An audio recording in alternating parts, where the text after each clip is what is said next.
So we're taking it back to the basics, and we're talking about ice in cocktails and drinks and why you would or wouldn't want to have them. They're chilly little additions to your beautiful beverage. I do like partaking in the chilling of my whiskey, I must say, which is a cardinal sin for some. So I think that really does depend on a few factors, like how you got into drinking in the first place, who first showed it to you, what were their sort of likes and dislikes, and I think they can sort of like influence a lot of people's introductions to whiskies in that. Plus also where you are. If you're in Scotland, it's going to be bloody cool, so you don't need to cool it down. But here down under, we get a little bit warmer, so it's nice to take that little bit of edge off and chill it down. I think one of our states hit a brand new Australian record for hottest temperature. It was like, I can't remember what it was like. It was redonk. Hot. So chilling it down just makes it a little extra refreshing. Yep. But there is certain quirks to it as well. For example, the cooler your spirit is or alcoholic beverage, the less you'll taste from it. So that's really interesting. If you bring it down too far, then you're going to get less taste, which for some people they might prefer it. Yeah, so you might just be able to just knock that edge off. Like some people like to add a little bit of water or soda water or something else. Adding an ice cube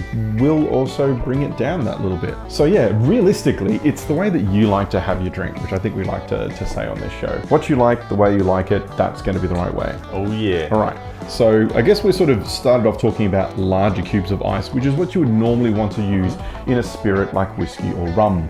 The reason for that is the larger block of ice has less surface area and is going to retain its coldness, retain its solid form. Retain its solid form and not dilute down your favorite whiskey or rum beverage quite as quickly as if it was smaller cubes. There is other selections as well compared to small ice cubes. There are what's known as whiskey stone, which is actually my personal choice. Some people don't like the whiskey stones because they don't cool it down as much, but I actually prefer it because if you remember before what I said, when it cools it down too much, it knocks out a lot of flavour and taste. I like mine chilled just a little bit, and the whiskey stones will never dilute it.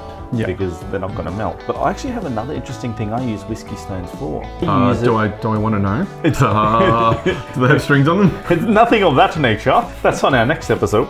I use it to measure my pour. If you have cut marks on the side of your glass, then you could use that, but if you don't. But for me personally, I put 4 stones in. Yep. It fits neatly, I've got small stones. And as I pour my whiskey, if I'm just feeling like a bit of a sip, I go up to the level of the stones. And if I'm feeling like, a pretty big day, need a little bit extra, I pour it over by a little bit over the stones. It's just so easy because I'm looking down the glass like this, and as I pour, I just keep an eye on it, and I just cover the stones. And then I got my consistent pour. Yeah, well there you go. Yeah, so large cubes, whiskey stones.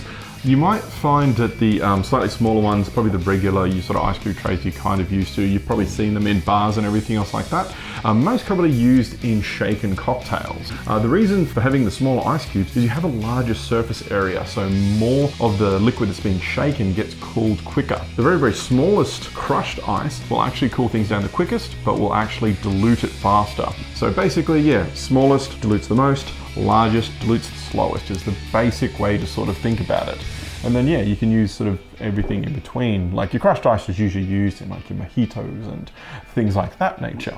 And another interesting thing to consider is if you're going to get into making your own ice, there is actually various different techniques people have used to try and freeze large blocks of ice without any bubbles in it. Because if you got no bubbles, it just look cool. And I think that could be a little good project for us in the future. We could test out various methods and see which one we like the best. Yeah, there are ways to do big scales, and I've also seen some interesting ones just done with some recycled household items. Oh, that sounds fun. Nice and easy and cheap. I like it.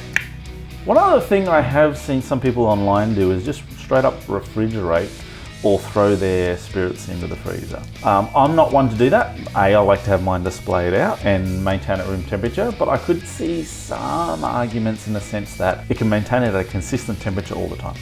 And then you bring it out if you like it always chilled, but sometimes I don't like it too cold either. So if I want warmer whiskey, then it's already at that warm temperature. So if you leave it in the fridge all the time, you're gonna have to defrost the sucker before you can use it. My personal favorite, I leave it in the cabinet, and then if I want it cold, I cool it down myself with stones. Less ice cubes. Yep. And another little bonus tip, probably just easy enough just to chill the glass in your freezer and then pull it out and it's already just that little bit chilled. Not going to dilute anything with a cold glass. You guys could help us out and let the algorithm know that you like the High Proof Brothers down below and do all the good things. You know what to do. And we're the High Proof Brothers. And you got spotted. Yeah, I got recognised. We're famous. Thank you, Whiskey Lounge, and we'll see you soon. That does chill it down so much. I've lost a lot of the taste from it. Yeah. Did you notice on yours? Well, I've got the Dead Man's Finger, so that's got a lot of coffee and a lot of strong flavours. So I wouldn't pick this as Michter's anymore. When I taste it, I'm like, that feels like it's for me. It's like half the punch. I feel like punch is like, is this a spirit now? yeah, it's definitely taken it down, but yeah, because it's just that strong caramel flavours and you got everything that. else of the Dead Man's Finger. It's just like you were saying before. Yeah, it's just got to knock it back a bit. But I think I like the Whiskey Stones myself. In my head, it was like, you bought it with a bottle. oh, that just ran up to the back of my throat and punched my tonsils. My empath predicts that this will be slightly bitter. It is. It's almost like a. I think it's. Is it? No, they're classified as straw, isn't it? We're making pot.